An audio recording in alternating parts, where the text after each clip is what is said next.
This episode is brought to you by marketing consulting firm The Bonafide Lyrics and Marketing, LLC, where creativity meets business. You can check us out at www.theblm.com for more information on how we help local artists and creatives maximize their business presence.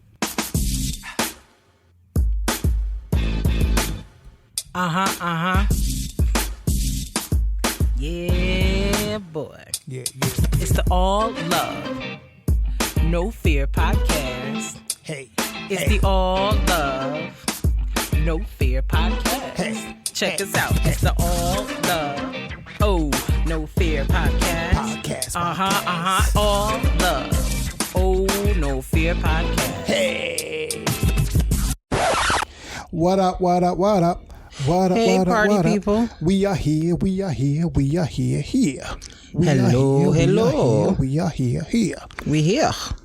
What's up? Talking to the microphone because like my levels are way higher than yours. I'm sorry. I'm sorry. I thought I was closer to it than I was. I suppose I was wrong about that. No, you were wrong. Yes, you were wrong. What's going on? How do you feel today? I feel, thankful that my toe is not broken. Thankful for the support that I received from you regarding the potential breakage and the follow-up thereafter. I'm very thankful for that. All right. Good times. Good times. I just thought about the fact that I've eaten exactly one biscuit and 3 chips with guacamole on it for today. And I should probably eat something like a human being, like after we finish recording this podcast. So just thoughts about that. I took a very long nap today, so I'm very excited about that. I don't usually get to nap without worrying about somebody wanting something from me, so it was actually very nice to just lay in the bed and nap. So yeah, that's where I'm at. What's up with you? I was a personal driver for somebody. Yes, you're out in the streets getting to the money. I would say it's Uber, but it's not, because it wasn't using Uber app at all. It's just somebody was like, hey, I know you drive Uber, but can you drive this person? So I drove them and they paid me. That's just being a driver. It's not Uber at all. No. I picked them up, dropped them off, and then came back home. I didn't do any additional trips. So I was a driver for somebody today. They just know I'm an Uber driver, so I guess they know that I know Uber way of doing things. Indeed. So I understand that. Then other than a random person, like I understand the Uber way of doing things. So like I get in the car. I know that I'm not talking to you like that. Sit in the back seat, play some music, drop you off, and then we go. I'm just a driver. Word. So I understand the way of doing things. So I'm like, I'm not doing too much. I'm not trying to talk to you. Word. Great. So I understand why someone would do that. It's quite warm. Is it? I feel good actually.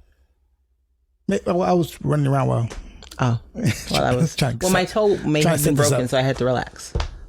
But yes, you're gonna keep it with the outside jokes. People on the streaming services don't know what you're talking about. So let me give you a little backstory. So I was coming into the room, and I bumped my foot against the case that the audio equipment sits in, and I screamed out an expletive. And some of the people who are on Patreon were watching, and Mark's response to my expletive and the bump that they heard was very underwhelming.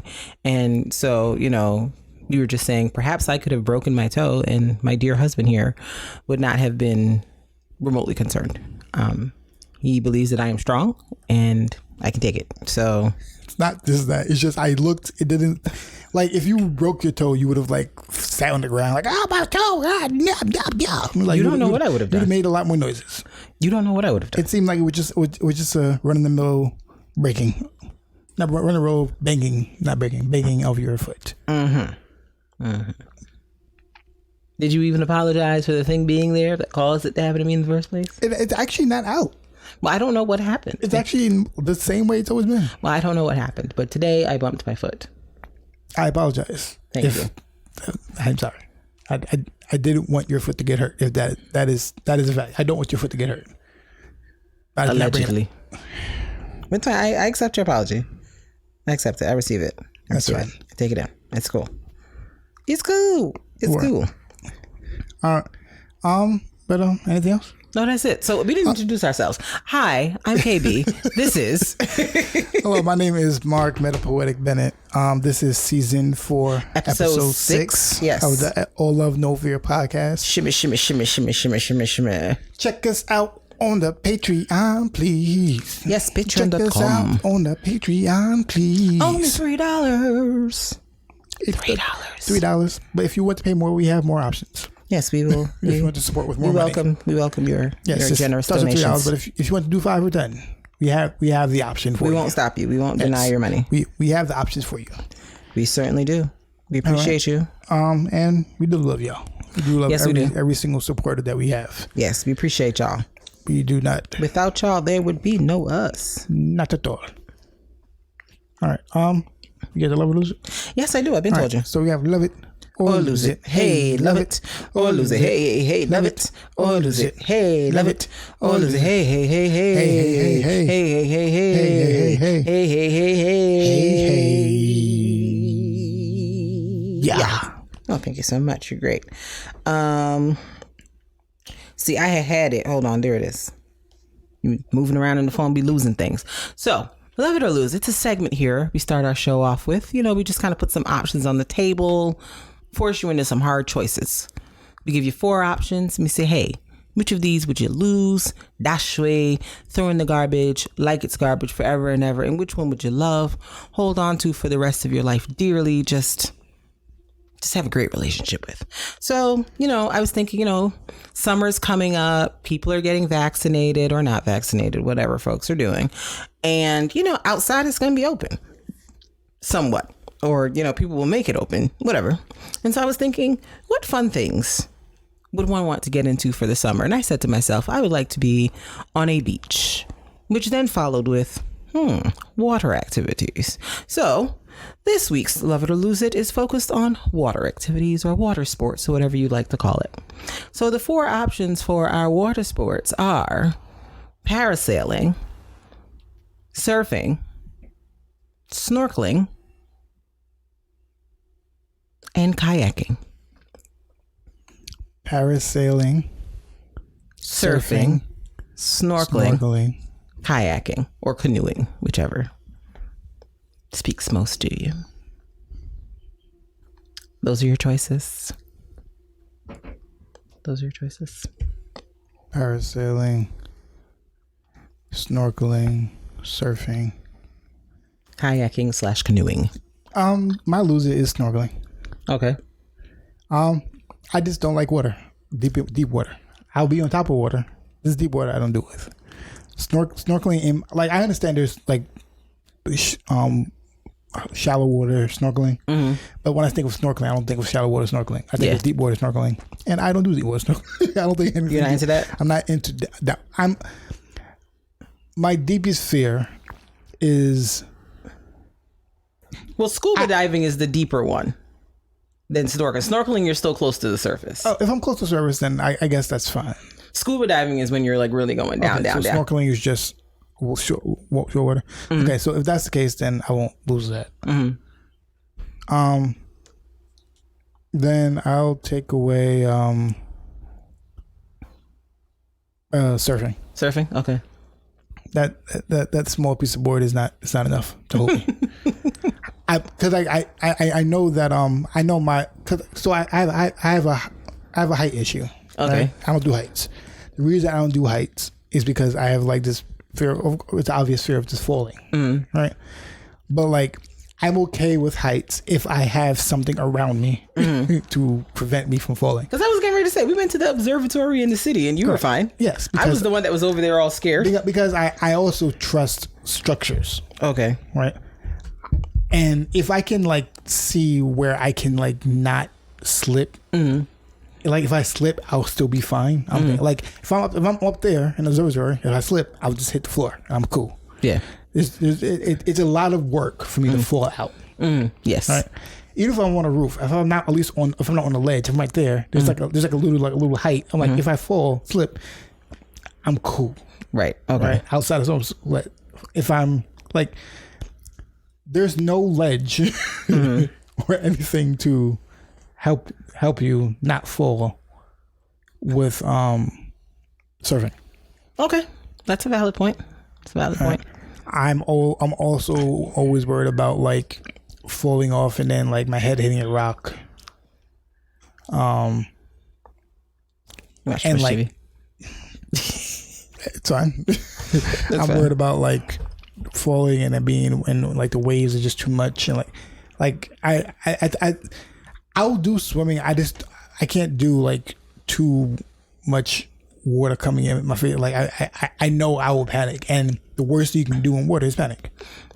Like Agreed. that is the number one rule of swimming is not panic, because your body gets tense and then you sink. Yeah. But your body's relaxed, you float. Yeah. And I know how my anxiety set up that I would be tense and it would not work out. Right. That's valid. That's valid. That's valid. That's why I say these things. Okay. I'm with you. I think mine is going to be the snorkeling. I don't like the idea of being in water with a bunch of stuff on me. Like, What do you mean stuff on you? because when you snorkel, you have on a mask and you have on the thing. Like, you know what I mean? Like, this is what you have. Like, let me show you a picture. Because I'm sure I'm not doing a good job of describing it.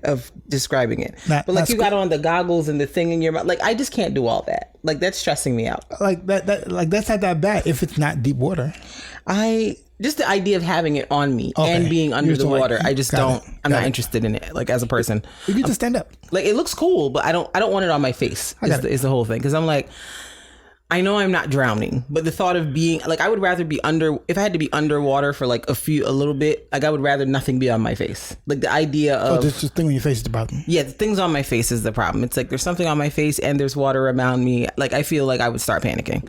While I would love to snorkel simply to kind of like have that view, because I honestly understand why the items that you put on exist. It's to make sure you don't die while down there. But and then I think also too, my fear is like, what if something malfunctions? Like what if the air tube thing malfunctions? Like what am I gonna do? Then I'll just be stuck down there trying to, live my best life. Yeah. So apparently my sister doesn't believe in me kayaking at all. What? She's like, kayaking? Why would he ever do that? Mm-hmm. I was in Boy Scouts. we do other things in water. Dang, homie. I have kayaked on the seas.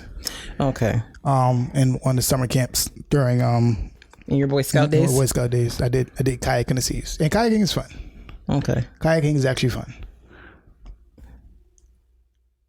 I don't know if I would try that. I started to make it my lose it because I'm like, this seems like a very small, because when we went to Camp What the Hell, which Michaela will remember, they did have canoeing or kayaking as one of the activities to do. I can't remember if we were able to do it, but I remember I think they had it, but then it rained or something, so we didn't do it, but I remember it being one of the activities they offered. I actually rather kayak than canoe, to be honest with you. Neither one of them is appealing to me. But. Because kayaking, it's like the boat is like very light. Mm-hmm. I can like the canoe is too heavy. Yeah, they look a little flimsy. Like they look heavy, but they also look like I might don't make it. I'm actually cool with a kayak. With a kayak, I'm just like, let's go. Yeah, rowing is hard though, which I think. Correct. That's why I say kayak, because like it's just pushing myself. I'm not pushing like myself and other people in this heavy boat. I'm not doing all this. But the idea of me being by myself in it also stresses me out, because I'm like, what if I get weak? Now I'm just in a kayak. Well, yeah, I wouldn't swim out far. Now I'm in a kayak. Like, could someone help? Because I can't. My arms won't let me do this anymore. Can you come get me, please? Please, por favor, can help. Come get me. Come get me. So I just. But I do, and the kayaking in terms of being out to sea, like I do have a fear of like my oar falling in the water though. Oh my God. I do have that fear. Because it's like, what you supposed to do? You're supposed to I do have a fear of an oar falling in the water. Because now it's in the water. Like the shark down there has that oar now. Like you're not reaching in there to get it. It's like, come on. I think that is where my flaw. Oh my God. Do you remember like back when Google Maps was, still fairly new? I don't know how it was discovered, but somebody discovered that if you put in the directions, we used to do it all the time. We would put in the directions like how to get from here to like Japan. Yeah, if it was somewhere that you couldn't drive to, they would just make up something ridiculous. Like it would say, drive to this part in California, then kayak. Then kayak 5,766 miles. I'm like, kayak? I was like, that's what you choose? Kayak. Girl. Oh, that's what you. 5,000 miles, girl. Where's the airplane? Yeah, that was hilarious, isn't it? But I guess after a while there was like, that's ridiculous. We have to take this out. That's poor decision. Poor decision making. We should not tell people to kayak to another country. Like, what you gonna do when you kayak to Japan? Like, can you even make it there in a kayak for that many miles? You can. You just have to be strong and have food somehow in there. Yeah, I don't. And water. And just take a plane. It's look at that. They have airlines. Just take a plane. It's easier. But yeah, like the I think the. What so my love it? Love it. Oh, what's my love it? Is my love it kayaking? No. You said parasailing, surfing, snorkeling, and kayaking was the options.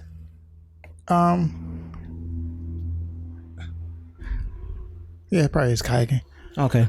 I don't know how well I would be at if a boat flowing over me ever getting out in the parasailing. What is parasailing? Parasailing is basically when you're like on the back of like a boat or something, and it's pulling. It's basically pulling you. I can do parasailing. Yeah, I think that's my love it too. Parasailing. Yeah, I'm like, I can do parasailing. I'm thinking it's like sailing, but no, it's not. No. I can do parasailing. Yeah, parasailing basically you're getting helped while you're. Someone else is there. So if I fall, people can see me. They're like, oh, they fell. Yeah. I'll come get them. Help him, please. Help him. It works because they see if I fall or not. Yeah. Like, I would love to try parasailing, like on a vacation. I'm feeling like next time we go to Barbados, I want to sign up for a parasailing. Yeah, situation. Parasailing's not bad. Yeah, I'm like, we could do that. I can get with that. That's my love it. It seems the safest. Because surfing, I'm like, I would like to try. I did try surfing once, and I was like, nah, I don't. It looks super cool, but nah. I don't trust my anxiety. Nah. I don't trust my anxiety. I don't trust my balance. I don't trust a lot of things about me. I could barely stand up was the first part without like just in general. Like, I was just like, and then I was like, all right, well that was great, but we're not going to do this anymore. Kudos to the people who like do it for real. But yeah, I'm not. It's not how you're built. Nah, it's just the anxiety levels were way too high. Yep. Way too high. And I remember being like, it was like I was like, what, a teenager, like maybe like 13, 14. And I was like, yeah, let's surf. Let's do it. Looks super cool. And, I think I tried for like an hour and I was like, you know what, it's going to be enough. I'm going to tap out respectfully. Yeah. That's enough. Yeah. I didn't put this as an option, but I would also like the jet ski too. I'm down with jet ski. Yeah. You just got to be careful though, because people do too much. They rev too much. It's like motorcycle. Yeah, they do too much. Jet ski is safer than motorcycle. Yeah, it's safer than most. You just got to like drive it normal. Yeah, drive it normal. Don't be doing too much, because folks be doing too much, and then they, the jet ski capsize, and then they drift off to God knows where. They're like, oh wait a second, wait, what happened? You was doing too much. That's what happened. So yeah. Definitely would not recommend overdoing it there, but yeah, I definitely want to try parasailing next time I go to Barbados or a place where they have parasailing activities available. And what you said your love it was? You said kayaking? Yeah, I think it's kayaking. Okay, cool. No, it was parasailing. Parasailing. Okay. Parasailing. Yeah. I rock with that. Parasailing. Hey. So yes, that was our love it or lose it, everybody. Love it or lose it. Hey, love it or lose it. Hey, love it or lose it. Hey, love it or lose it. Hey,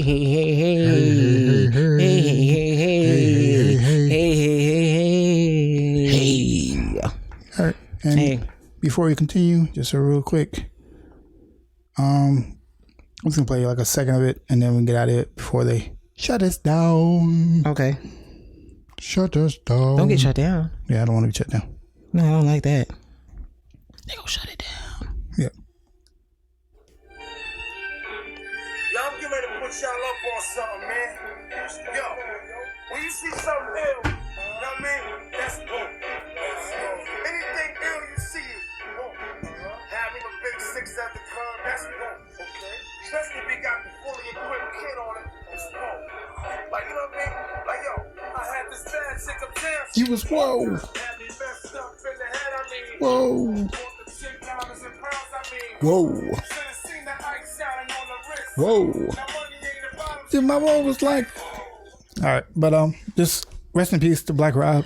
Yes, rest in peace to Black Rob. This is insane. Like, we literally were talking about him last week and saying, they had set up a GoFundMe for him. It seemed like he was having some health issues. He had some strokes, blah, blah, blah, blah, blah. They said that he did send money to him. Was it what he owed him? That's the real question. But how much did he owe him? I don't know. Did he owe him a lot? I don't know what he owed him. I feel as if like we say that a lot of times that he owe people, but he might not owe it that much. I don't know. I'm just saying. I don't know if they actually owe people. He might not. I don't know. I was just saying. Okay. But rest in peace to Black Rob. I think they said he had 4 children that he leaves behind. I think I read the report. It said he died of kidney failure. Okay. So he had a lot going on health wise because in the last thing I had seen, like last week, they were saying he had some strokes and stuff like that. So it seemed like he just had a lot going on health wise. And he was a young man. He was only 51. So, sad to see, someone die so young and seemingly so, in a bad place in their life, not in the greatest place, not in the place I'm sure he would have liked to have been at this time. But rest in peace to him. I don't think they've said anything yet about funeral arrangements or anything like that. I saw somebody, I don't know who it was, posted a picture. It was Black Rob, Prodigy, and Big Pun in the picture, and I was like, dang, they all gone. Yeah, like, that's crazy. Yeah, but like him being homeless is insane. Yeah, I'm like, what is happening? But Styles P posted something about them having to unionize, and like that's a real thing. And like this is where the problem lies. And I'm glad that we're in this place now, that people are like more receptive to the conversation. Mm-hmm. Because for a long time, people were just like, nah, rappers, y'all got all this money. We're not messing with y'all. We're not trying to support y'all getting more money. Right. Y'all just got money. Y'all don't spend money on stuff. Like, that's kind of that's kind of like the mindset of why people didn't support Tidal. Because Tidal came out, all the artists came and saying, yeah, we get a higher percentage. People like, give you more money. No. Yeah. Give you more money. Now it's a big conversation about artists getting more money. We're in a different place. So this plays probably into the union of like people like, okay, maybe artists need more rights. Yeah. I'm glad we're in that place now. But because for a long time, people were like, nah, y'all already got enough money. Y'all need no more money. And it doesn't, and that's simply not true. Because I think we've learned over time, especially with social media and just, celebrities being more accessible, there's a lot of people that really don't have money like that. Yeah. Like, it's all just, like, look at Lil Wayne. Back in Lil Wayne's prime, people would have thought Lil Wayne was rich. He was not. Yeah. He was getting gifted by Baby with, jewelry and clothes and cars and blah, blah, blah, blah. But Wayne didn't have no money himself. Yeah.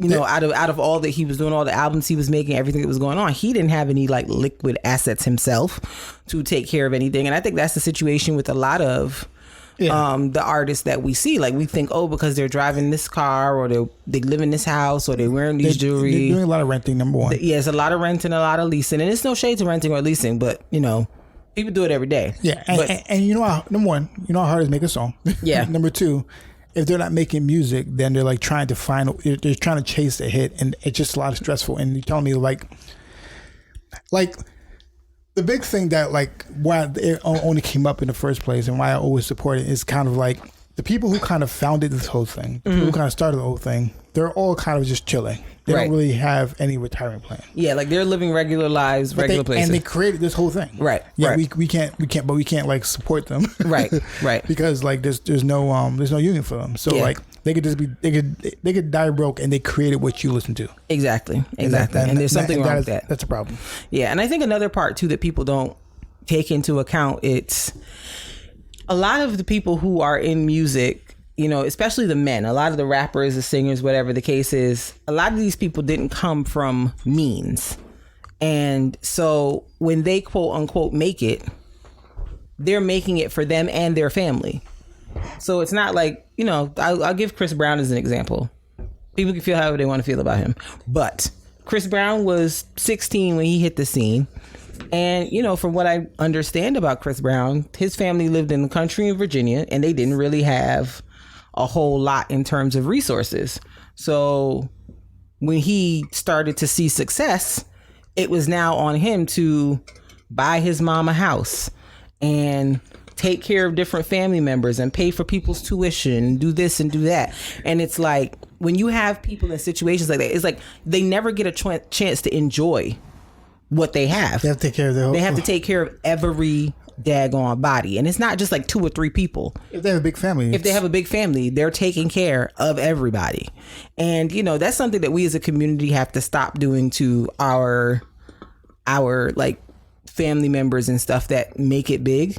Like, they don't owe us anything, and we shouldn't make them feel like they do owe us something just because they have somehow managed to be successful, because that's how you see people end up with no money. Like, at the end of their life, it'd be like, oh, but they had such a great career. They did this, they did that. But even if you help them, you still don't owe them, because you weren't helping them.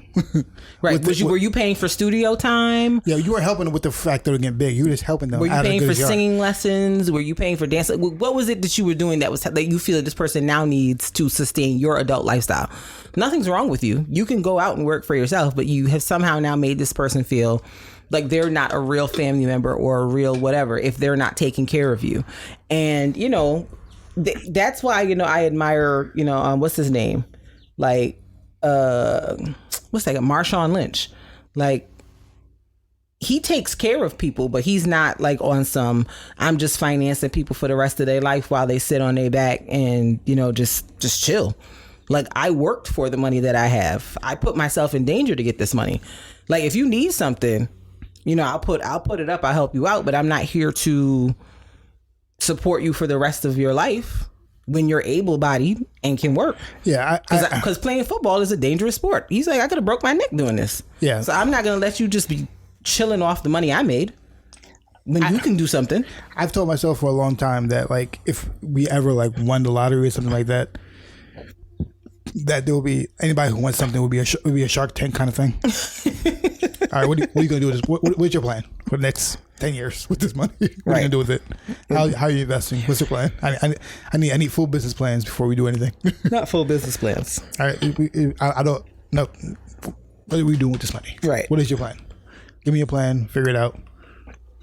Yeah, and we pay in installments. Yeah, but I'm just letting you know how it's going to happen. That's fine. But I do agree with you on the unionization thing for music artists, because I think, there needs to be somebody that's collectively bargaining for artists, because you see it with all the other sports entities.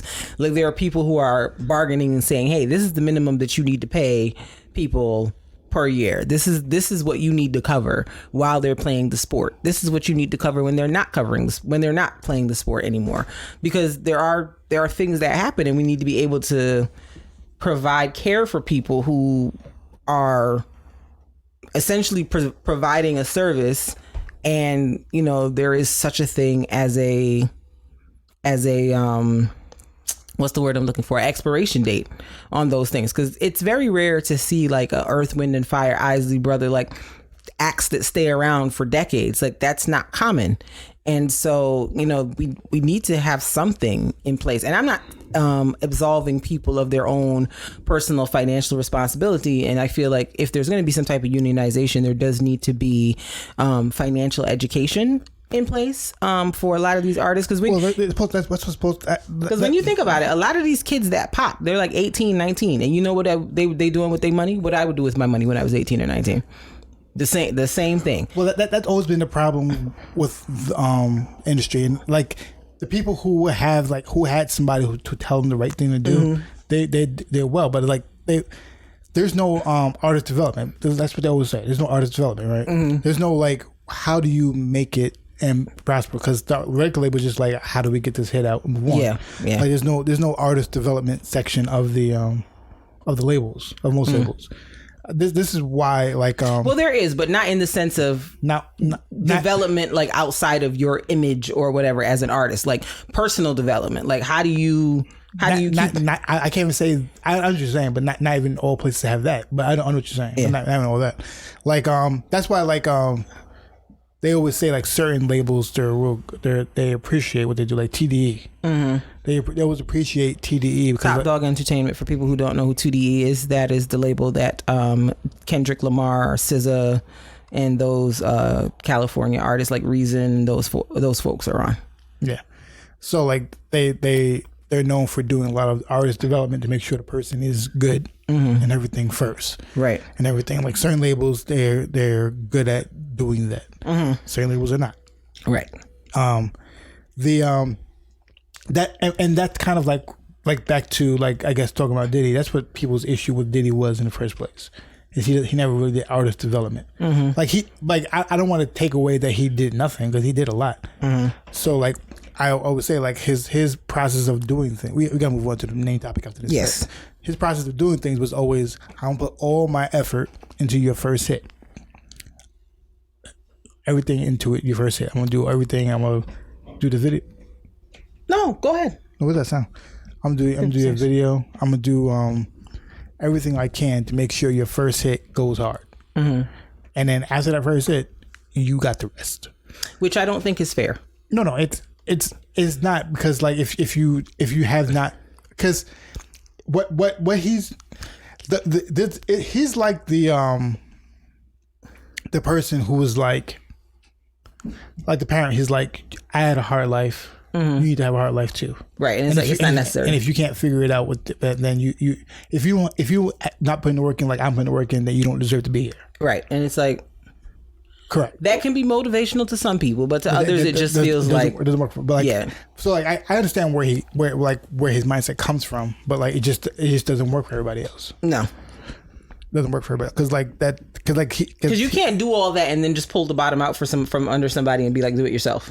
Do the rest yourself. Because the likelihood of them, because a lot of the things that people in his position are able to do come from relationships, and it's correct. like. And you're actually crippling them because they can't live up to that. Exactly. Because while they may have met certain people, been in this rooms with certain people, it's one thing to be like, oh, I've met this person a few times, versus this is somebody I came up with and they'll be willing to do X, Y, and Z for me because I know them like that. So it kind of puts people in an unfortunate situation. Yeah. And where they kind of can't win. It's almost like he's doing hand holding for the first thing. Yeah. And they're letting go without the proper like transition. It's just like, oh, okay, cool, I'm moving on, you figure it out. And it's like, but I don't know what to do. So if you see me looking off to the side, it's because I realized I spelled a word really badly, and this is the first time I'm noticing that I spelled it really badly. Listenership. Oh, I was like, what is listenership? There are letters missing. And it's been there for like 2 weeks. Listenership. And I was like, what is that? So if you saw me looking off, that's what it was. I think you were thinking internship and listener. Yeah, I was like, what am I? I'm like, what I'm trying to say. So this is nuts. So, all right. But yeah, let's go right into the main topic. I can't. So what I just showed Mark was a meme that LaQ Stanfield posted, and it says, and it's a guy standing with somebody in a Grim Reaper costume next to him, and it says, "You told her on your life you wasn't effing with other bees. Let's roll N-word." And it makes me laugh, because it's a lesson to the stop lying. That's fine. Because the Grim Reaper may pull up and be like, "Well, you said on your life, and we're here now." So that's fine. All right. Main topic. Yes. So this topic, lead us in, Mark, because you came up with this one. The topic is basically bigots and people who do certain things make us support things we wouldn't usually support, and people who people who don't understand the whole picture, people who go too hard on one side, force me and Kristen and some other people sometimes to support things we wouldn't usually support. I go from on the low end and I go from on the high end, right? On the low end, I remember when the song "I Love God" come out, right? By Mary, I was gonna say Mary. What that lady named? Erica Campbell. I Love God, right? And the song came out, and I was kind of like, meh. And because in my mind, I'm like, it's like Mary J. Blige doing a song, like a trap song. Like, what are you doing? Why would you do that, right? Right. But then there was like mad backlash from like the church community saying like, what? She can't do that. She's not being holy, trying to do that music and everything. And now it forces me to now support the song because I'm like, that's not why. I just don't like the song. Right. But now I have to support the song because I think you should have the ability to sing what you want to sing, even if it's bad, but you should still be able to do it. Right. Because I'm like, I didn't really like the song either. I was like, Erica, what is you doing? Like, Yeah. this is not.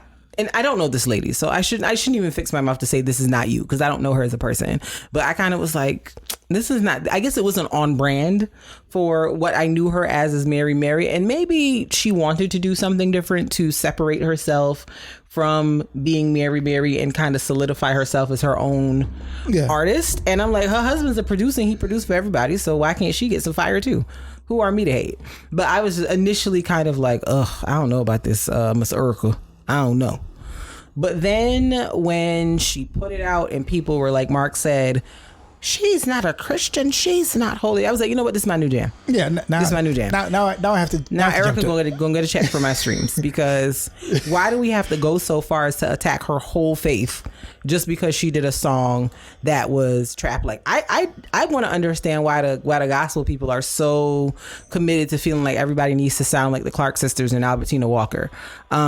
It's the 21st century.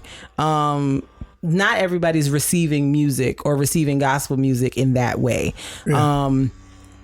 I love a Clark sisters. I love Andre Crouch, Donald Lawrence. I like that kind of music, but that doesn't mean that everyone else does. And if there are other ways that people can get music out, I think somebody out here weed whacking or something. But if that's the way that, people receive the message from the music, why not encourage them to do that? Like, I don't see what the problem is with I don't get it. Oh, because it makes you think about, it's like, all right, well then don't listen to it. But don't say the lady not a Christian, or she don't really love God, or she don't really don't do that. You could just not like it. You could just not like it. That's fine. Like, people didn't like Kirk Franklin's music, and people think we forgot. But I remember when Kirk Franklin was putting his music out, and people was like, he's doing all that hippity hop, and he's bringing the secular world into the gospel world. But lo and behold, now everybody's like, oh, he's the greatest. Yeah, I'm like, y'all not like him. Y'all are some new brain acting Negroes. Kirk didn't forget, and neither did we. Because that's what made me like Stomp and Revolution even more. Because the church I grew up in, they was not here for none of that Kirk Franklin. I remember one time we was doing choir rehearsal, and our choir director played a Kirk Franklin song, and I remember the older people in that church was like, "What is that?" And I think she tried to have us sing one of the songs one time, and they was like, I think the only Kirk Franklin song we were ever allowed to sing was that "Lean on Me" song. But any other time, because our choir director was like a younger person, and she was into the more contemporary music at that time, and they was not having none of that uppity Kirk Franklin. All we could do was "Lean on Me" because it was slow. Yeah. And, it sounded more in line with the kind of music that we did in that church. But they was not trying to hear no, "Do you want a revolution?" Whoop whoop. They wasn't having none of it. You're like, don't whoop in this church. How dare you? We don't whoop here. How dare you? And that made me like those songs even more. So I guess I've been choosing violence my whole life. I feel the same way with Lil Nas X. Yeah.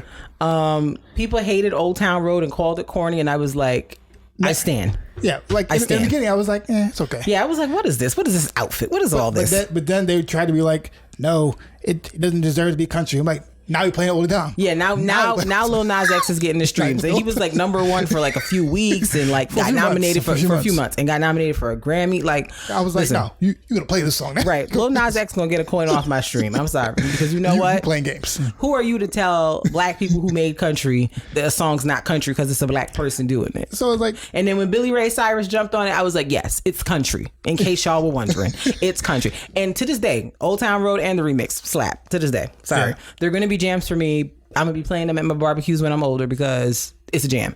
And y'all was hating on the Good Boy, and I didn't like it. Even with his new song, the "Call Me by Your Name," Montero, they're forcing me to support the song because I was like, the song sonically is okay. I don't hate it. It's definitely less annoying than I found Old Town Road to be. But I just was like, yeah. But now they're forcing me to like the song because they have told this boy he's a demon that's going to hell. And I think he kind of did that when he slid down the stripper pole to hell. I think he understands that that's what y'all think, that he's going to hell. He like the whole point of the whole thing is because like it's crazy when like stuff like this happens. No one looks internally. No. I'm like, why does he act this way? He does that because of basically churches have told him he's going to hell ever since he came out. Right. So he was like, oh, y'all don't want me? And he said even before he ever came out and he was a kid going to church, like that was the messaging he received, that he was going to hell. And so he kind of says it at the beginning of the song in the video before it plays. He kind of says, basically he read a letter to himself that he wrote when he was like 13 or 14. Like basically, I'll never let this thing about me come out because I know it's going to be received XYZ way. And you can feel however you want to feel about LGBT people, issues, whatever you want to think. But it's like, I can't imagine being that young and knowing something like that about myself and having people tell me I'm going to hell because of something I feel like I can't control. Like, I don't know what I'm supposed to do with that messaging as a 13 or 14 year old. That would be kind of self-crushing. And so, if that's how that man want to be, if that's how that man lived, like we got to stop saying that people going to hell. We don't know. We don't even know if hell is real. Let's start there. We don't. Because there's so many things that we're now discovering that are like on the lowest of keys made up by people. And so it's like, like Joe Budden likes to play on his podcast. What is the truth and what is a lie? Like at this point, it's like, who really knows? Because it's like so many things have been distorted and misconstrued and changed up to be made to mean XYZ when it really doesn't mean that. If you look at the original translation, blah. So there's a lot of stuff that's like gray area in terms of certain belief systems that we have. And so I kind of feel like stop condemning people to where you think they should be. Like you don't know anything about anything. You're not God. You don't know how Lil Nas X or anybody else lives their life, and you don't know the heart of anybody. Yes, you don't know anybody's heart. So just relax. That's the as the little girl in the video said, worry about yourself. Worry about yourself. Like that's a major life key. But now because of all this, and apparently I want to say this too, I guess people have been protesting the Lil Nas X song, and so people were having it was starting to like be hard to find on streaming platforms. And so I saw him post earlier this week that he was going to stream it on Pornhub. I'm like, huh? But I guess, people be on there. So you got to get your stream somehow. I'm like, but what are people so upset about that it's come to where streaming platforms are feeling like they did the same thing with what? So with and I'm like, what is the big deal? What is the big deal? Yeah, like when people, anytime someone goes too far, it forces me to support it. People have the freedom. And I think when people start trying to take away someone's freedom, I'm always like, no, you got to support it now. But now you're trying to cast something on somebody's character. Right. Because of, and I think that's when it comes down to it. Like, because sometimes you can have valid points. Mm-hmm. But because of who is attached to and what it's attached to, right? Problem. Like we talked about last week with the whole thing with Little Mama. Mm-hmm. Was her name Little Mama? I did it. No, yeah, we talked about Little Mama. Yeah, and then she might have valid points to make about she might have felt like harassed by people based off of how she felt about certain things, but how you approach it makes me feel like now I can't support what you're saying, right? Because you went too far. Yeah, you took it too far. Now it's coming across very hateful. Correct, because you take it too far. So now even if you have valid points, I can't now support your point because of what it's attached to. Exactly. And that's kind of how what they did with politics a lot was they'll say a bunch of crazy stuff and then they'll say one thing but don't you support just one thing? Yes, I support just one thing, but everything else attached to it? Nah. Yeah. So now I can't support it. Right. Because you attach all this other stuff to it. Yeah. Yeah. That I think that's how Trump got people in the first place. Because he would say a bunch of crazy stuff. But he was like, yeah, but don't you want this? I'm like, yeah, I want this. But everything else comes with it. Everything else comes with it. Yeah, I think it's not just one thing. Yeah, I think we can all agree that, national security is important. Every nation in this world is concerned about, being safe and keeping their people safe. Yeah. So I'm as a general principle, I'm in support of national security and safety.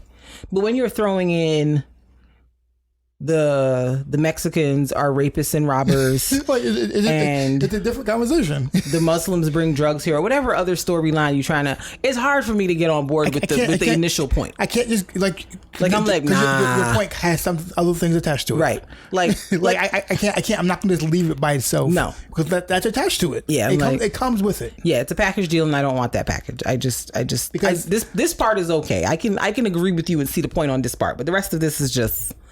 It's too much. Yeah, it's too much happening. So it's just a lot of crazy things. I think we like I think bigots have forced people to like support things they don't really want to support. Yeah, because it's like you just go too far. Yeah, like it's over the top. It's over the top. Like and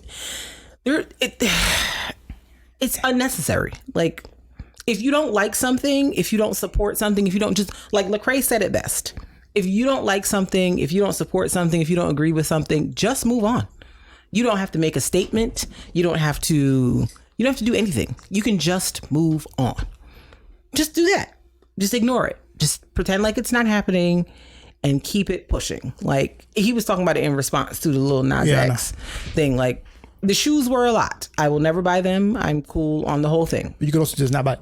Yeah, that's my choice. I have the choice. Just not buy it. I have the choice to say that's for someone. The someone's not me, and I can move on with my life. But because y'all are over here, like calling him everything but a child of God, I'm like, you know what? I do hope he gets some sales. I do hope someone buys those shoes. Like, because you're doing too much. You're doing too much. You're doing too much. Like, I don't know what to say. Because. And this is the point, because the lesson you keep talking about, he's not getting that lesson, right? He's just getting the hate, right? Because he's been like, and like, what message are you trying to tell him? Because what you're trying to tell him is not what he's hearing, because of how it's coming off. Exactly. So like so what you're doing is not helpful. So not at all. So like you're not being helpful at all. Not at all. Not even a little bit. And, it kind of ties into the thing I read from Your Favorite Heretics today. And it's like, a lot of basically it's an Instagram account Mark and I talked about on the podcast before. Your Favorite Heretics. It's two people who were like formerly in the evangelical church sphere who are now, out of it. And, they talk about, a lot of the church traumas and things that they've experienced and, just kind of unlearning the trauma of being in those situations. And one of the things they posted today was, if you got to preface something with, I'm saying this in love, or I'm saying this out of love, it's not about love at all. It's about you being right. And I'm like, yeah, that hits, because a lot of the judgment that was passed on, like even Erica, when she wore that white dress, she was styled in a white dress and it was like up to the neck, long sleeved, covering her knees. The only thing you could really see was her shins and her feet, which were in shoes. And the gospel community called her everything but a child of God because the dress was form fitting. And it's like, but she has a form. And if we're fearfully and wonderfully made, why can't she wear a dress where you see that form? She got a whole husband. She got about 3 kids by the man. Like, she's not soliciting anything. She's not selling sex. She's not doing anything. Like, she's just wearing a dress with some good hair and makeup and a shoe. But the way people vilified her, I was just kind of like, I didn't even like her like that, but they made me an Erica Campbell fan because of it. Yeah, because vocally, I actually prefer Tina in the group, but I'm like, you know what? I fools with Erica now. I'll go see her where she at. And like, because y'all call that lady everything a child of God and tried to tell her that your critique of her clothing as an adult woman is in love. And that's my other thing too. It's like, y'all stay talking to adult people about things that they're doing. It's like, huh? Correct. And the big issue is, and this is why I say, like, y'all saying things tone deaf to what's going on. Yeah. You're tone deaf to how y'all treat, how the Christian community treat women, and how you're always doing that. So like that plays into it. So you saying something plays into that. Yep. You keep trying to, you can't talk in isolated incidents with things that are structurally ingrained into it. Things that are structurally ingrained. Like you can't just talk about, I'm talking about this isolated incident. No, you can't, it doesn't come off as an isolated incident because things have happened over centuries of how they all treat women. So that is how you approach it. And you have to understand, like you can't just voice your opinion in an isolated incident with a global problem. Agreed. Because it's a global problem that's been happening. So they're not listening to it in the ears of an isolated incident. They're listening to it in the terms of how we have been treated for years. Right? Yeah. And you have to stop doing it. And that's the reason why I don't argue with people about racial things. No. Because they'll try to argue me about an isolated incident. Like talking about a global thing. Like when you talk about things with Black Lives Matter thing. Yeah. Like they'll argue down about semantics about isolated things. I'm like, yeah, but look at this one situation. Great, that one situation. Is there a problem though? Yes, there's a problem. Right. Right. You keep trying to pinpoint. You're trying to nitpick isolated incidents, and it's never going to solve the problem. We have the feeling because of years of an issue. You keep trying to nitpick isolated incidents, and not put them as a whole together. It's gonna be a problem. We've been screaming about this for centuries. Agreed. So you're gonna nitpick this one thing. But this one unimportant thing. It's like you're just willfully trying not to see the point. Well, you can't nitpick every single time. Yeah. It's been an issue for centuries. Yeah. It's never been solved. Yeah. But people swear they have the answers. How, Sway? How? Shouts to Kanye. So you can't keep isolating the incident just to and that's kind of what the problem is. Agreed. Anything else on this topic? No, that was it for me. Stop making me support things that I wouldn't ordinarily support because y'all want to be ignorant. Thanks. Appreciate y'all. Yeah. Appreciate y'all. Thank you so much. You're far too kind. Let us move on now to our Artist Spotlight. So as y'all know, this is National Poetry Month. This is week 3, I think, of National Poetry Month. Yes. And so we've got another poet up for you today. I don't know who it is, but Marcus got it on his phone. He's got it pulled up. I don't have it pulled up. Oh, I thought you did. Yes. So National Poetry Month, it happens in April every year.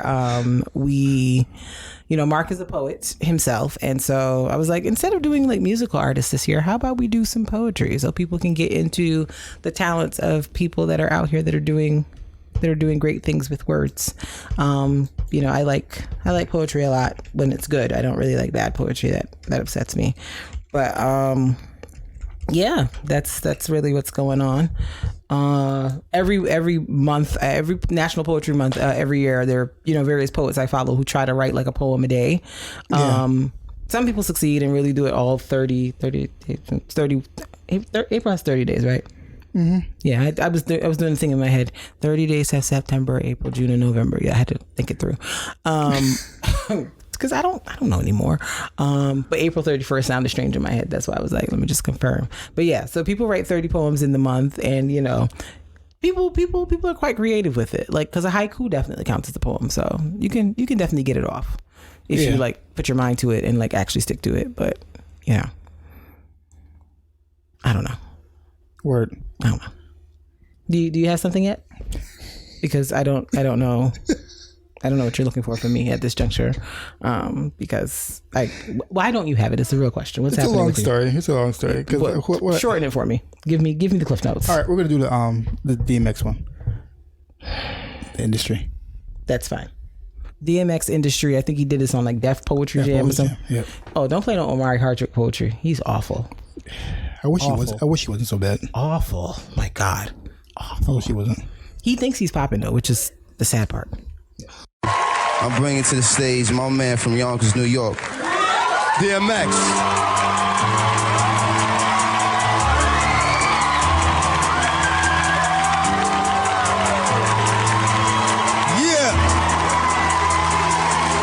Yeah.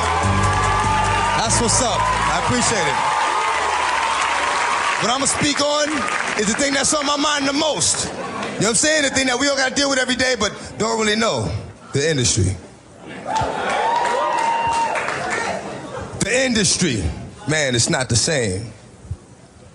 Doesn't have to do with talent. It's about playing the game. The industry. Real niggas is dying to get in. The industry. Just to find they don't fit in. The industry ain't what it used to be. The industry's trying to control the way you MC. They want you to dress like this and talk like that. But I'm going dress like this and talk with the bat. The industry got your word meaning nothing. The industry, fuck what you heard because he's bluffing. The industry, money, bitch, hate, but I dare you to try to take a fucking thing off my plate. The industry like, wait, but in the streets we like, get 'em. 17 up in that thing, catch 'em sleeping and hit 'em. The industry, if you ain't got a strong mind, the industry will break you down, it's a matter of time. The industry, vultures with nothing to feast on. See me, I'm getting my beast on. The industry, stay in the dirt, play in the dirt, test the wrong one in the industry and you will get hurt. I'm not an industry artist, I'm an artist in the industry. So I do what the fuck I want because nobody can finish me.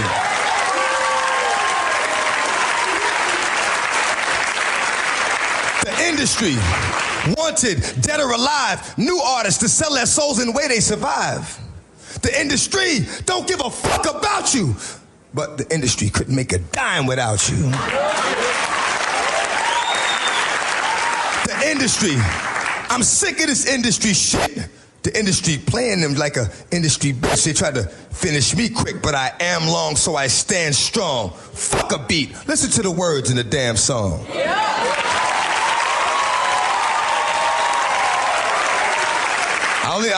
I only know how to speak the truth, you know what I'm saying? So I got a little short joint I'm gonna hit you with, you know what I'm saying? And it basically reflects on my relationship with the industry.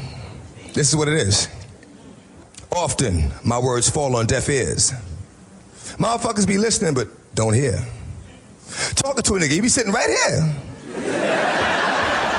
I be like, where you going? Nigga be like, yeah. Thank you. I can't.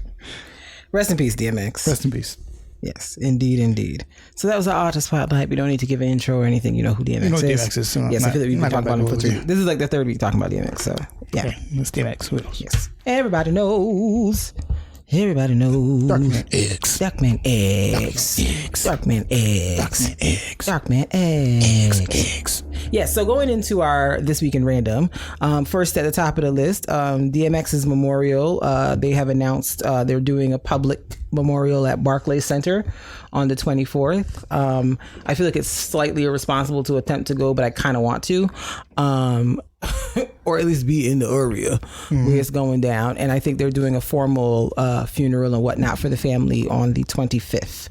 But the public, you know, whatever, will be on the 24th at the Barclays Center. I might shimmy down there and see what the kids are doing. Yeah, it's you know, I've been seeing people posting on the internet, you know, like in Yonkers and other places in Westchester, they're playing his music, and you know, it's just nice to see the appreciation at this point in his life, or at this point, you know, where he's gone on. I didn't know his youngest child was so young. Like, it's legit a little boy, like less than 2 years old. I'm like, goodness gracious, this is insane.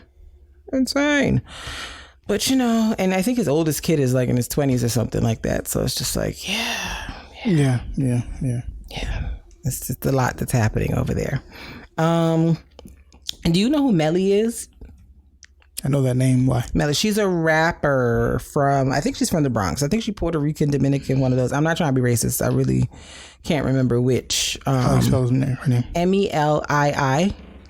I first heard about her from, I think, the Joe Budden podcast, and I started listening to her music, or whatever the case may be.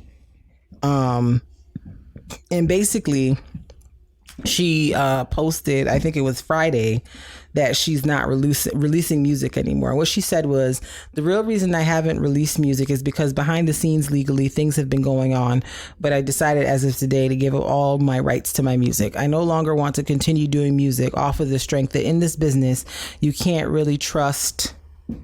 What was the other piece? You can't really trust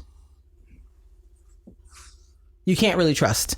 I apologize to my fans, but I don't care to do music when it's in other people's hands, and greed is the main reason. Aside from just legal stuff, I haven't been myself, not in this industry or environment. You never know people's real intentions with you, and I say this to say, do what you love, but when it becomes draining, gets you paranoid, you don't feel like yourself anymore, and you start to realize you can't figure out who's really on your side, just take the high road. There's no need to live in a constant battle and being unsure of who is who. So basically, she's kind of reiterating what DMX just said in the poem. Like, you know, the music industry tries to change you, tries to make you do things a certain way, and it tries to, you know, take your stuff from you. And you basically are in a position where you either say, I'm going to do whatever they want so I can keep, you know, putting my stuff out because I love it so much, or you get to the point where you're like, I don't want to do this anymore. I would rather find something else to do with my time than music. And reading that, it's like she hasn't really been out like that. She started in 2020. Yeah, like she really hasn't been out like that. Like I said, I only remember hearing about her from the Joe Budden podcast where they were talking about like up and coming female rappers. So it's like the fact that she hasn't even really made it mainstream yet, and she's already like, nah. Yeah, it says to me, you know, like this thing is very toxic. Yeah, and also like she probably was just in a better place where she can't do that. Yeah, a lot of times people are just not in a good place to do that. Yeah, and I mean, she's a very talented girl. Like I follow her on social media. Like she has a personality. She has something about herself. So I feel like if music is not what she does, she will still find a way to survive and thrive. But I feel sad for her at the same time because it's like, if this is something you always wanted to do and now you got the opportunity to do it, but you realize these people are about to like strangle me with what it is they're trying to do. Like having the courage to say, you know what, I'm gonna head out respectfully and just let these people have what they have and just go on about my business. Then, you know, I can't fault this because, you know, I feel like a lot of artists have probably been, a lot of our faves have probably been in that exact same position, but you know, because they now have responsibilities. They have this, they have that. They just kind of were like, all right, fine, I'll do whatever. And, you know, it's a very hard thing to come out and say, I'm cool with this. Because basically Melly is like excommunicating herself from doing music again. Because, you know, people are, you know, this is probably going to work against her in some way. And, you know, I'm sure she's okay with it. But it's just like, you know, it's a shame that how many people we miss out on as music consumers because people are like, my art is too valuable to me to let people change it or me for $1. So it just makes me sad to think about how much we don't get as people simply because artists are like, I don't want to play this game with the industry and become something that I am not. And it's like, I wonder if that's why we haven't gotten any Rihanna music. Like if that's part of the reason. Like I know she's doing her, you know, Fenty skin, her makeup, her Savage by Fenty. I'm sure she's doing, I know she's doing other things and she doesn't need to do music. But it makes me wonder, like, is there something going behind the scenes or has there been something going behind the scenes where, you know, they're trying to have her do something or set her music up in a way that she's not comfortable with, and she's just like, well, I just won't put anything out. Because Rihanna's an artist who like was practically putting out an album every year. So to be 6 years without putting out any kind of music, that's very unlike her. So it makes me wonder, like, what's the behind the scenes that's delaying this? Because it can't simply be, oh, she's busy with other things. She doesn't want to do music. I'm like, she's Rihanna. She can figure it out. But I feel like there's some stuff behind the scenes, and the fact that documentary that was supposed to come out didn't come out. I wonder what's up with that. I saw somewhere that it's still supposed to be coming out this year, but I'm very curious to know like what caused the delay. Maybe we'll know, maybe we won't. We don't. Who knows? But you know, best of luck to Melly with whatever she does next, because I did like her music and I thought she was super cute. But you know, I guess she said, "Y'all not gonna play with me out here in the streets." So moving on to some slightly sadder things. So outside has opened back up, and apparently, you know, there have been some mass shootings. So there was a mass shooting at a FedEx facility in Indianapolis.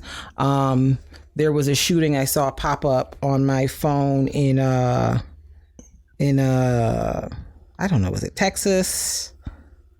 Somewhere, somebody else was out shooting. I'm like, what's wrong with everybody?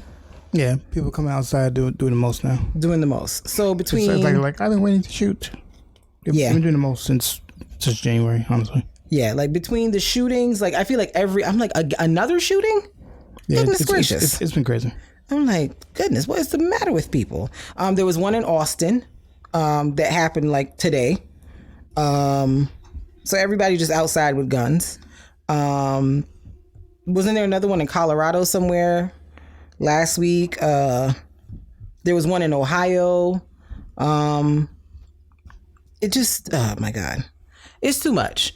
So in addition to these shootings, rest in peace to those victims. And I hope that, you know, the people who did these awful things are brought to justice, because 9 times out of 10, it's just innocent people minding their business.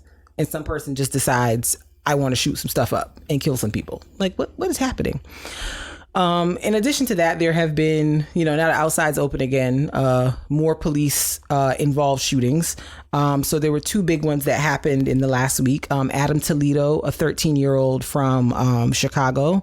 There's been a lot of uproar about that because he was in fact a 13-year-old. And I've seen reports that he was a gang member and so on and so forth. But from what I've heard, because I haven't watched the video, I can't bring myself to watch any more of those videos. I watched Philando Castile and I deeply regret doing that. It's still in my head, so I don't watch the videos of these shootings anymore. From what I've heard, and you know, people that are commenting and that have seen it can tell me. Before you finish, they said as of March 31st, there's been 126 mass shootings in 2021.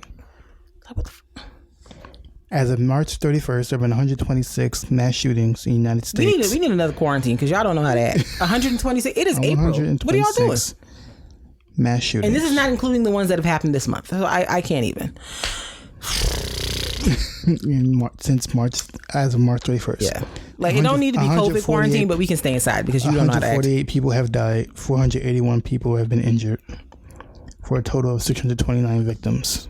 What is the reason? January 1st. America is the ghetto, and I don't care what any of y'all try to tell me. Like, people just out here just randomly shooting. Like, y'all be like, gang violence, gang violence. No, it be random people who don't always look like us that go and buy guns, and because they're mad about who knows what, just go start killing innocent people who are minding their business. Like, I'm sorry. To me, that's worse than the cartels and the gang. Like, at least them people be getting people they got a personal issue with. These mass shooters just be outside shooting up people that don't have nothing to do with nothing. Been 32 in April. I'm like, come on already. April ain't even halfway through. And it's been it's 32. And it's like people like at supermarkets minding a bit like, what is happening with it? Like, why do we care more about people having the right to bear arms and people not dying from shopping at the goddamn supermarket? Like, you trying to tell me I can go to Trader Joe's and just get shot up because I'm in the Trader Joe's trying to get some yogurt? Like, what kind of country do we live in where people can't even do mundane everyday activities without the possibility of some crazy person coming in and shooting them? Yeah. The reason why it doesn't seem as crazy because they tried to reduce the change definition to if 4 or more people were killed. But they which is trash in and of itself. Yes. But the reality is mass shooting doesn't mean that people get killed. 4 more people get injured. Right. I think should be mass shooting. Yes. They don't have to be killed. Yes. If more than one person got shot, it's a mass shooting. Okay. Well, that's not mass shooting. It's shooting. If it's more than one person, how do we arrive at 4 as the number? Is it not a mass shooting if it's 2 or 3? It's more than one person. They consider it over 3, so 4 for a mass shooting. 3 is too many. No, 3 is too many. I'm saying count mass at 2. I'm agreeing with you. No, I'm not arguing with you. I'm just saying these arbitrary numbers are upsetting. But yeah, so, you know, in addition to the mass shootings, police involved shootings have also seen a rise. And so Adam Toledo. I don't know what the rise, but just a rise. Not a rise, but like rise in publicity. In publicity, yes. Because I feel like when the quarantine was happening, there weren't that many reports, but it seems like there are more coming out now. So Adam Toledo was, I think it was like early in the morning, like 2:30 in the morning or something like that. It looked like, or what I've read is it appeared that he was running with a gun in hand and he was told to stop. He stopped and threw the gun away from him and still got shot. And, you know, people are an uproar about that because he was 13 years old. If the report is true that he threw the gun away, I'm not really clear on why the shot had to happen.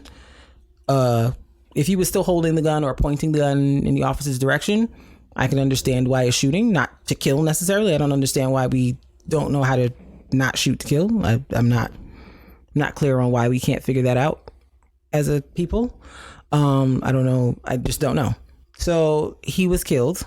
And, you know, there was protests all over Chicago and the country regarding this. And then Dante Wright, who was shot in Minnesota. I think it's Brooklyn Center is where this happened. It's not far from Minneapolis. Basically, he got pulled over. I think they were saying something about him having an air freshener dangling from the rear view mirror. And somehow that turned into a shooting and he died. And he was like, I think 19 or 20 years old and had like a 1-year-old son. Like, just why do police interactions with Black people always have to end with the person dying? Police pull over white people every day. And those people cuss them out, call them everything but a child of God, and they get to drive away and go home and talk about their experiences. Why do Black people always end up getting shot and killed? And they say that more white people have drugs in their cars than Black people. Right. Like, why? What is the issue? And then I was reading something where, like, a thread on Twitter where, you know, Black men were talking about how they traded in their cars, essentially, because they kept getting pulled over by police because police kept thinking it wasn't their car or they stole the car. Even though they were like, you know, people, they could afford the car. They were like, I can't get cars like this because they never believe it's mine and I keep getting pulled over. So instead of me driving the Porsche Panamera that I can afford, let me get this Nissan so these people will leave me alone. Like, the fact that we live in a country where Black men who have been told they're lazy, they're this, they're that, they work hard, they earn their money, and they still can't spend it the way they want to because of racism. Like, it is so insidious how this thing works. And it's just, I can't. Like, I'm so tired of hearing these stories. I'm so tired of hearing about this. Like, what is this country going to actually do to change? Because it doesn't seem like it has any interest in changing. It seems like they're completely fine with continuing to kill Black people and brown people for, you know, the slightest inclination of quote unquote fear of their life, whatever that means. And they keep getting away with it. They keep getting away with it. Like, there's almost never any charges filed. And if there are charges filed, you know, very little comes of it. The family doesn't get any peace. They don't get any justice. Like, it's a bunch of nonsense. And it's just tiring. Like, at this point, truth is I'm tired. Like Tamla Man said, like, I don't know what else to say. Just truth is I'm tired. That's it. On a brighter note, I did want to shout out, there's a police officer up in, I want to say Buffalo. Let me see. Let me pull up her name real quick. Back in 2005, 2006, her colleague, they're being counted in mass shooting stats. Okay. A Black police officer, her name is Carol Horn. She was fired from the police force up there in 2008 after she saw a fellow officer using a chokehold on a suspect, and she broke up. She basically pulled the officer off of the suspect that was doing the chokehold while the person was handcuffed, and her and the guy got into blows, and she got fired from the department because she tried to prevent this colleague of hers essentially from killing somebody. And she went back and forth for 15 years with the police department up there. And finally, she was given her just due. So she will be given back pay for the 15 years that she's been going back and forth with them. And, you know, her record, her name, whatever, has been cleared.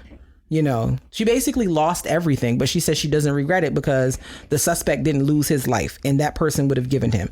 So, you know, the judge restored her pension and vacated an earlier court ruling upholding her dismissal. So basically, it's not like she's going back to work or anything. As she shouldn't. But she's getting what is owed to her. It's like, for 15 years because she did the right thing. She has been reprimanded and been forced to spend time and money fighting to prove that she did the right. Like, this is open and shut. Which is why cops have been not jumping in when things are going crazy. Mm-hmm. Because stuff like this has happened, and I'm pretty sure like they've spoke about, like people know about. Well, I'm sure cops know about that case before. Like, oh, I'll see what happened there. Let me not. Right. Let me not intervene because I'll end up getting fired. And this is kind of like a storyline on Queen Sugar right now. If you're not watching it, or if you are, so the character Nova is dating police officer or former police officer. His name is Charlie, and he was talking to her about how when he first started on the force in New Orleans, the unit he was with, like, they would go around and they would like beat up black kids as kind of a quote unquote down payment, or to kind of let them know like we gonna keep messing with you because you black and you in this neighborhood and we don't like y'all. And basically it comes out that he was involved in a beating that paralyzed a young black man who was like an athlete of some kind that was getting ready to go to college or whatever the case is. And it's like when his character was explaining, why he kind of stood back when he first saw it happening, it was because he was like, well, I know if I say something or if I intervene, I'm now going to be ostracized. I'm going to be targeted. I'm not going to be safe. And so I chose to just shut up. And I guess he eventually chose to participate in the activity as well. But, that's really what it comes down to. It's like people feel like if I speak out against what I see as wrong, I will now become a target. And I don't want to be that. So I will just kind of let it rock. And, it's just a lot of sad, messed up trash all the way around. And, I'm not sure what the solution is, but I feel like there are people in positions in this country who do know and whose job it is to figure that out. And, I hope they do, because it's the ghetto. It's really unfortunate how twisted it all is. Like, this woman lost her job and has been fighting for 15 years for doing the right thing. Because if a person is handcuffed, what do you need to chokehold them for? They can't move. They're on their chests with their hands behind their backs in handcuffs. What is the need for the chokehold? What is the point? They can't do anything. Mm-hmm. What they gonna do? Roll away? How far are they gonna get? Come on. Like, shaking my head. Moving on. So there was an incident that was on the internet. So a young black boy was walking down the street in South Carolina, 16-year-old in Columbia, South Carolina. And this white guy like pulled up on him on the street and was like, you need to get out this neighborhood. You're not from here. Yeah, and the kid is like, I live around here. What are you talking about? And the guy's like, what street you live on? And the kid said, what street you live on? And the guy was like, well, I've never seen you around here before, blah, blah, blah, blah, blah, blah, blah. So, the internet did what they did and figured out who he was and reported him to the Army. He's a sergeant in the Army. So the Army's put him on leave and they're investigating him. And, they put out a statement like, we don't condone all this. We not with all this. My favorite part of the whole thing is that the black community pulled up outside his house and was like, come outside. We just want to talk. And I was like, don't go outside. They don't want to talk. No, don't believe that. They're going to jump you. Whenever black people pull up like, oh, come, we just want to talk. Oh, we're not going to jump you. They're absolutely going to jump you. Just be forewarned. They're absolutely going to jump you. Mm-hmm. But there were black people outside his house, white people. There was all type of people in Columbia, South Carolina, protesting in front of his house, like for him harassing this guy. And I am so glad the situation didn't escalate any further, because I was watching the video like, oh my God, I'm getting scared. What's going to happen? But like, I feel I'm starting to be of the Marcus Garvey philosophy. Let them have this. We should pack up our things, go to Africa, and just let them have it. Just let them have it. Just let them have it. Because the audacity of you all, white people, to kidnap people from another continent, bring them here, make them do the work, and then harass them at every turn like they asked to be here is insane. The audacity of it all. Like, what was that thing we were watching? With the people, with the Native Americans, where they came and killed them all. Something savages. I don't know what it was, but basically, white people are. It sounds bad when I say something savages because it's Native American, but it's Yeah, but basically the white people was like, oh, give us food and housing or we'll kill you. And the Native Americans was like, you could just ask nicely. You don't have to do all the threats. And then they still killed them anyway. I'm like, but you was dusty and broke and hungry. Like, how you gonna kill the people after? Like, I just don't understand. I just don't understand. And maybe it's because I'm not white and never have been, but it's just strange the way, like, they create scenarios and then be mad at the scenario existing. It's like, but black people wouldn't be here if you had just left them alone. Like, do you understand it? Like, they didn't come here of their own free will. And I understand why black people who are descendants of slaves are like, nah, I'm not leaving. My people built this. I'm hang out. I'm a rock. I completely understand. But I also feel like Marcus Garvey, like, I'm just at the point where I'm like, let him have it. Like, why are we going through all? Let him have it. Let him have it. Yeah. I'm sure it'll be trash in 10 years. Let him have it. Yeah, like, it's insane with the whole thing. Because, like, basically, it's basically showing how, like, Native Americans were here. And, like, but I knew that because Columbus was trash. And, like, all of them were trash. So they came in. The reason why they're able, like, a lot of the Europeans and people took over because they had guns. Mm-hmm. So they used the guns to aggressively people. Mm-hmm. They wanted the Native Americans to, like, show them how to plant, because they, like, all the way here they don't know how to plant nothing. Mm-hmm. They don't know how to cook. Like, what are y'all doing up there? Their whole survival plan is other people.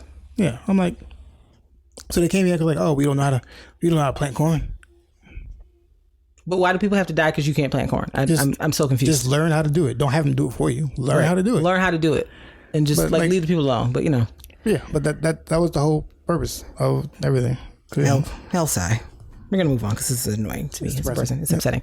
The other thing that I wanted to talk about, one of the Black Lives Matter founders, the Black Lives Matter movement founders, bought a home for $1.4 million. Patrice Cullors is her name. Bought a $1.4 million home in California somewhere, in Topanga Canyon in Los Angeles County. And the people are up in arms. Apparently she also owns a few other properties, her and her wife. No, this is new. This was being talked about this week. Because I've heard that story a long time ago. Yeah. No, this is another one. They were talking about one of the other, Latrice, the other one that we were upset about. What? I don't know if her name was Latrice, something that they was mad with. No, they were mad at. Yeah. But they are upset with her because she purchased a house. And apparently her and her wife have other properties that they have purchased over the last few years. And so people are calling for an investigation of what's happening with the Black Lives Matter funds to see if she has utilized the funds for her own personal gain. Why? Because it's several things. Mike Brown's family made a statement saying that they have not received any financial anything from the Black Lives Matter movement, even though it kind of was born from their son It's more from Trayvon Martin, but go ahead. Huh? More from Trayvon Martin, but go ahead. But it became a thing after Michael Brown. And so he's, I don't think he's expecting any. So they think the family should think that they should get money from that? Let me read what he said, because I don't want to misrepresent his words. What Michael Brown Sr. said was, hold on. Let me scroll down. He said he started an advocacy group himself. He said, why hasn't my family's foundation received any assistance from the movement? Financially, why would they? I don't know. Black Lives Matter was never created for financial assistance for anything. But people feel like if there has been financial, because I guess people have been donating money to the cause. So I guess people's feeling is, well, where is the money going? What's it going towards? Like, because there's like a Black Lives Matter like arm here in New York City. Okay. And I guess that the person who's in charge of that, whose name is Matt Newsom, his statement was, BLM, well, this is what the article said. BLM reportedly brought in $90 million in donations last year, and questions have emerged about if or how Cullors is paid by the organization and how much she has contributed to charity. Hawk Newsom, the head of the Black Lives Matter of Greater New York, is calling for a probe into Cullors' finances. If you go around calling yourself a socialist, you have to ask how much of her own personal money is going to charitable causes. It's really sad because it makes people doubt the validity of the movement and overlook the fact that it's the people that carry this movement. This is my issue. Mm-hmm. Right? This is the problem that people have all the time. Oh, and before you go on, a statement from Black Lives Matter Global Network says, Patrisse Cullors is the executive director of Black Lives Matter Global Network Foundation. She serves in this role in a volunteer capacity and does not receive a salary or benefits. I know. Yes. That's what I'm saying. All three of the founders don't make money off of it. Right. And that's why I'm very confused. Yeah. Like, I guess people feel like... people feel as if you are a part of a movement, you cannot be rich. Yeah. And that's it. Yeah. Because people were upset that Tamika Mallory, I don't think she's part of Black Lives Matter, but she's also an activist. Like, Tamika Mallory had a Cadillac commercial, and people were like, oh, she's selling out the movement to make some money. And I'm like... People, they think that if... Which is... It's a weird... Like... My whole thing is this. A person can be... I don't think any of them have ever said that they're Marxists. And if I'm wrong, correct me. They've never said they're communists. They've never said they're Marxists. They've never said they're... And it's like... And Black Lives Matter was never a communist movement. And why do we... I just want to know, why do we expect people who are fighting for rights to also be poor while doing it? It's the same concept to me when people are like, oh, people that are pastors or gospel singers or whatever should be doing it for the love of Christ. No, I'm putting out work. Compensate me. Also, how do we know what other things that this woman is doing? How do we know that she hasn't bought the houses with her wife's money or her wife's credit? Like, how do we know what the why is it that we automatically jump to financial malfeasance when Black people who are in certain positions when it comes to, pastoring or social justice activist work, why do we automatically jump to they must be stealing money from the organization? Like, how do we get there? How do we get there? I mean, I am curious to know where the donations that people are giving to Black Lives Matter is going. I definitely would like to know, like, what is it going towards? Is it paying? And I'm not saying she took money. I'm just saying I would like to know personally, just for curiosity, like, is it paying the bail of people who get arrested at protests? Is it paying, like, where are these donations going? Where's the money going? I would like to know that. Because I feel like 90 million is a lot of money for an organization to be managing, and I would like to hope that they're managing it responsibly. Again, I'm not saying that anybody's taking the money, but if people are giving, I feel like there is people want to know where it's going. Where it's going, yes. I don't think that somebody's necessarily buying houses with it, but I would like to know where it's going. What I do understand for a national organization, because think about it this way, EOC did 8 million, and that's just Nassau County, right? This is a national organization, and they're talking about 90 million. 90 million sounds a lot for a local organization, doesn't sound a lot for a national organization. That's number one. Number two, it takes a lot for organization, just organization in general, of planning things out. If you're going to do classes, because if you're going to, it's what you want to do is have everybody be volunteer. But that's not the reality of how things work. If you want someone to be put there all into something, you have to hire them. The founder might not be getting paid, but they're hiring people. So all that money goes into salaries and things like that. No, I understand. So, like, I believe, like... I'm just saying that for an organization with such a large scope, more financial transparency should be there. I'm not saying that they need to publish like a full report, but if people hear, they're using the money to pay for this, or they're using the money for development programs in the communities, or whatever the case is, but nobody knows where the money's going. Nobody know. All we know is that they have this money, but we're not clear about where it's being spent. So I do understand people's questions. I have a problem with people assuming that people who are leaders of movements are stealing money from the organization, or they can't have nice things simply because they're fighting for social justice. Like, we're still living in a capitalist society. That is the reality, whether you agree with it or not, whether you think capitalism is the right move or not. Like, we're still living in a capitalist society. So who am I to tell somebody they can't make money and live their life? If she got money to buy the houses, cool. If they want people to, like, if they want to pay her to come speak at an event, cool. What she does with that money when she comes to speak at that event is her business. Some people give it back. Some people keep it. Like, I don't know that lady life. So I don't want to say that she's wrong for utilizing her fame, her connections, or whatever to make progress in her own life. I don't think there's anything wrong with that. But my whole thing is, I guess I understand what you're saying. 90 million is not a lot of money for a national organization. And they don't. And what I've realized, I remember, this is I looked at it and I remember this. They are not people. They're people who educate and help grant programs that have been doing it already. So they give grants to other organizations, and that's kind of what they do. Like they even said it before. If you're an organization that's supporting this cause, we'll give you funding to do that and everything. So like, right. But what I'm saying is people, it doesn't seem like people are aware of that. Well, it's all on their website. Right.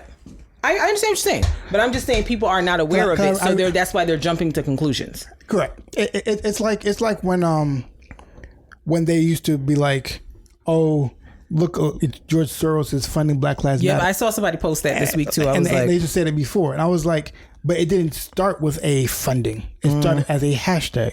Yeah. It just started as a hashtag for a movement. Yeah. The point was just a movement means I'm just going to give information out to people. That's how it started. It didn't start with a funding. It didn't start with an organization. It didn't start as a nonprofit. It was just a movement. Yeah. It became something. It became something. But even in it becoming something, it was always something to feed other organizations. It was never something that, it was just people, you can use this moniker because it's an important movement to use it. But if your organization doing the work, we're going to help you with the funding, and help you with promotion. We'll give you all, like they like, I think the most they did was they sell like T-shirts and like things like that for people to like for unity of the movement. But what organization you're doing, if you're doing something positive for this people, we'll fund you for doing it, and that's what it always has been. Right. Yeah, I just feel like... And it said that on the website. I feel like, A, people don't go on the website. B, people just kind of have this idea in their minds that people who are fighting for justice or freedom have to be martyrs. Yeah, they can't... They can't have money. They have to be, in rags and wearing ash on their foreheads. Like, they can't have anything. And I'm like, we live in America. That's not realistic. Like, a person can be an activist and also have coin at the same time. Like, yeah, both those things can be true. And they've been they're trying to find a reason to discredit Black Lives Matter for years. Exactly. So everything is a problem. Yeah, they've been finding. They could buy a house. They could not buy a house. They could buy a car. They could not buy a car. They will always find a reason, and I think people need to understand that they will always find a reason. Right. To shut down. Right. Everything. Right. And I've seen the argument of, they're selling out Black lives for profit. They're using Black tragedy to make money. I'm like, I don't know if I agree with that as a concept. Like, if I come out and start speaking as an activist about an issue or issues that need to be faced, and that then turns into opportunities for me to go to other spaces and educate people about, how to be effective activists, how to do whatever, I don't know if I see how that's necessarily profiting off of pain. Like, we got to figure out what we want out of people, because do we want people to just continue to harp on things over and over and over? Do we want people to go out there and educate and energize other people to do the same thing they're doing? Like, what do we want? Because it feels like we just want people to protest and be poor. That seems like that's what it is. I would like to hope that no financial mismanagement is happening. I would like to think that at this juncture, people know better and they won't do any of this. If there is an investigation, I hope everything comes out on the up and up. But I don't think we should disqualify people who are activists from living well. Yeah. And again, like we said before, you have a choice. If you feel like they taking the money and buying houses, don't give them no damn money. Yeah. And there's a and there's different legs of it. Like, for instance, they have a Black Lives Matter super PAC, right? And they get money for that, and they donate it to like they help with the Georgia Senate runoff, and they help with like different campaigns and stuff like that. Yeah. So that's one leg of the whole thing. Yeah. And then like I said, it's and like I said, they have a funding, like it's literally on there. The BLM Survival Fund, and that's the fund that they use that, and then they say who they giving the organizations to. Yeah. So it's not hard to find out. It's not hard. Yeah. But like I said, it's just people want to just find this kind of goes back to our topic, where kind of like all they have to do is find something to try to discredit it, and to raise questions. Yeah, but like they've been trying to discredit the whole time though. Yeah, so and that's what it kind of comes off as. It's like you've been trying to discredit the whole time. People, like I brought it before, Tamika Mallory. People was like, well, why is she in a Cadillac commercial? Why is she? Because she has a life. Because she has a life. She's captivating as a speaker, and again, it's capitalism. Everything sells, and if she saw it as an opportunity to get the message out there on a commercial with Cadillac, then okay. Like I just don't understand, why people are so invested in these types of things. Like I promise you, them girls over at Black Lives Matter aren't the ones that are really robbing you. Not for real. Those are not the people you need to be concerned with. The people you work for. Those are the people who are probably robbing you because you're being severely underpaid for what you're doing. You're not being granted, like people denying you paid time off and denying you paternity leave or maternity leave and whatever. That's what you need to be focused on. Them chicks ain't doing nothing that's affecting your pockets. So, just move on with your life. Stop adding the fuel to the fire of discrediting the organization without kind of doing your research and knowing the facts about what's going on. Because black people have a problem with Black Lives Matter, and people are entitled to have their opinion about the Black Lives Matter movement. That's 100% their business. But people just jumping on bandwagons and saying anything and not really knowing what's going on is very annoying. Because I'm just like, why are people mad she bought a house? She can't live nowhere? She got to live on the streets in a tent? No, people never want people who work in public service to have money. Yeah, I'm like, why she can't have nothing? Like, but it goes back to the distrust people have with pastors. It's the same thing. Yeah, like no matter what, if a pastor has a nice house or car, people will be upset. It does not matter where you're from. It's always black people. It does not. Yeah, it does not matter where the money's from. It does not matter where the money's from. Because if you have a certain amount, they would not like it. Yeah, because even I saw recently the mayor of Baltimore, people were like questioning her financial status because she bought a house and it's just like, well, you don't know what that lady, what other investment she has. You don't know where she got money from. Why do you assume that she's stealing money from the city? Maxine Waters, same thing. People are upset that she has money. Right, and I'm but her husband has had a whole job. He has a whole career. Like, why would they not? So like they get upset. They're like, oh, there's black people in your state don't have money. Okay, and she does. What does that have to do? Like I just like her. It's really insane. Yeah, like even John Gray, who I drag regularly, even when he bought his wife that car, people automatically thought, oh, he's stealing money from the church. I'm like, the man had a whole TV show. He had books. Why would he need to steal money from the church? He had other sources of income. So I don't know why black people are always so quick to jump on other black people and assume they stealing money from somewhere if they have something. And we don't know that lady financial portfolio. We don't know what she's doing. Like, and black people, we're allowed to be flashy if you want to be flashy. Yeah. It's okay. Yeah, we don't have to be like humble to the ground all the time. We don't.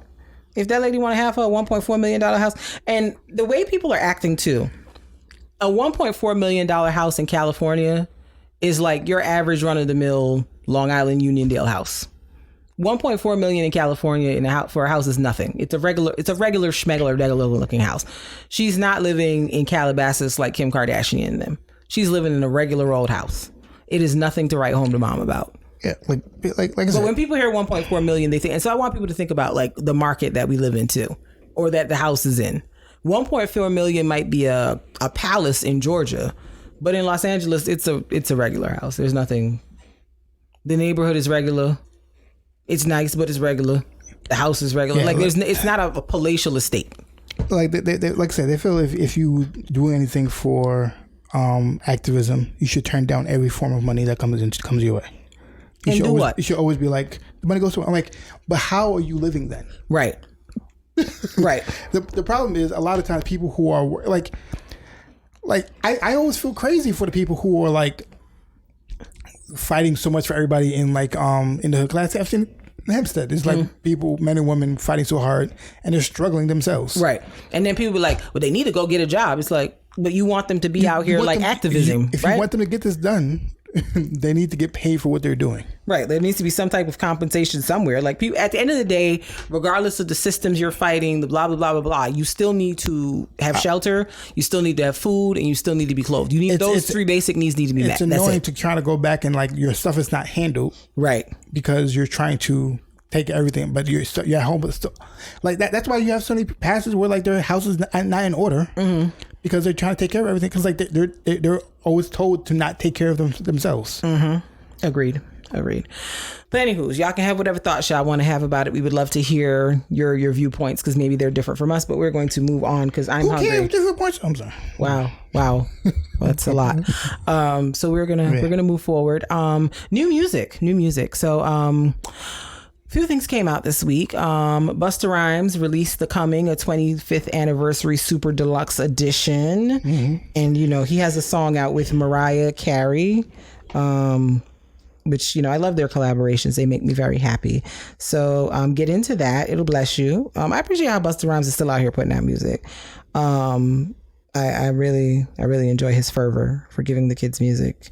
Because if I were him, I would just be like, well, I've given all that I'm going to give. So I'm just going to move on. And you kids can have whatever you want. So, yeah, go get into that. Busta Rhymes, it'll bless you. Saweetie put out a little playlist situation called Pretty Summer Playlist Season 1. She came for Quavo's neck and called him a narcissist who humps thoughts. And I'm like, okay, well, that's that on that then. Doesn't sound unbelievable to me. Because when somebody breaks up with you and you hit them with, you're not the woman I thought you were, it is definitely giving me narcissisties. But, go with God, Mr. Quavius.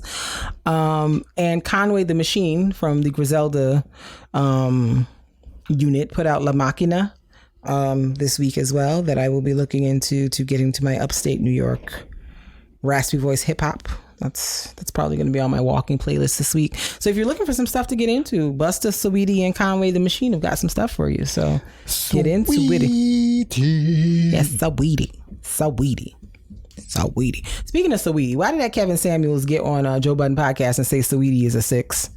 Sir, shut your mouth. You're barely a 6. So I don't even understand why you're talking about this girl that would never give you the time of day. Like, ever. Like, just say you hate women and go. Just do that. Because at this point, that's all it's coming across to me as. You don't like women. Somebody rejected you when you were younger and you're still not over it. And so you're walking around just spewing this negativity. And we're not here for it, sir. Take your wide hip self on and leave us alone. Why wide hips? Because his hips are wide, and I said what I said. Just be mad with somebody else, but we not the problem. Just leave us alone, okay? Thank you. Good day. That's it. So yeah, that was all we had for today's podcast. Hope you enjoyed listening, and hopefully we'll see you next week. Until next time, we bid you adieu.